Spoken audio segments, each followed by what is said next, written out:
po sa ating lahat.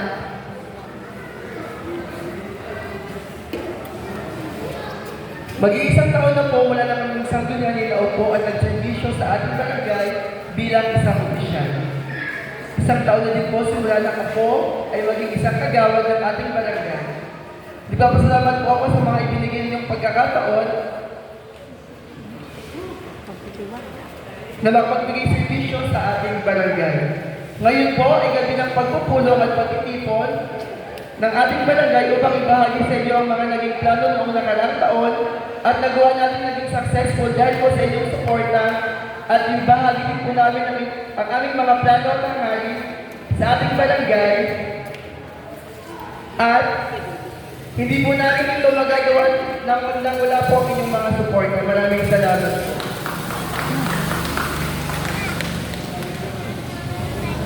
First po, nung March po, meron na po ginaganap na Women's Month.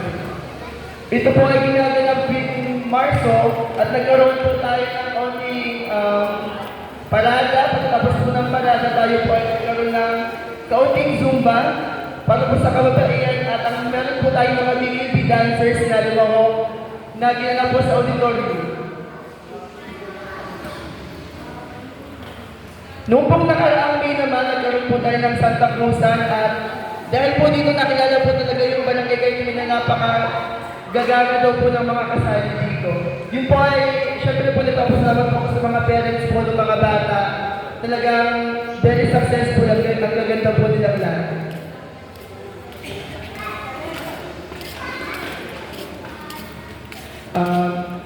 Noon naman pong June, bali ang June po kasi sineselebrate po ng ating munisipyo ang LGBT as Pride Month para po sa mga member po ng LGBT. Nagkaroon po kami ng seminars about po sa HIV awareness at saka sa mga ano po,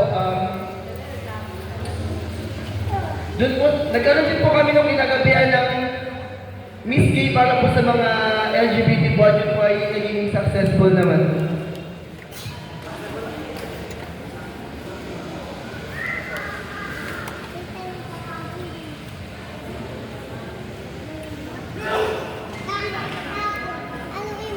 July naman po, July 4 is magpapasukan na po tulad po ng aming naipangako po nung nakakaan pong assembly.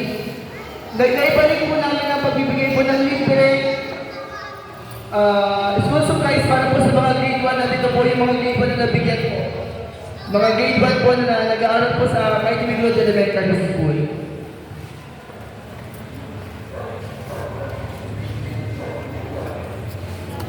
Yes.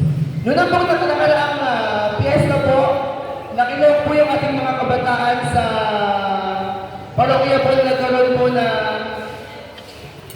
street dance competition at nakakatuwa naman po na tayo po yung pinakal na champion noong nakaraang August 3 po sa ating parokya.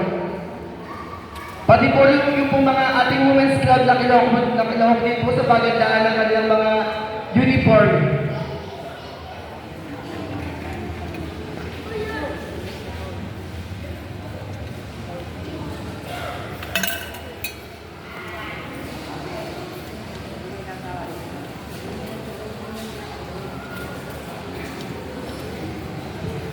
Dagdag ko lang din po na nagkaroon po tayo ng one day league din po ng volleyball sa dito po sa ating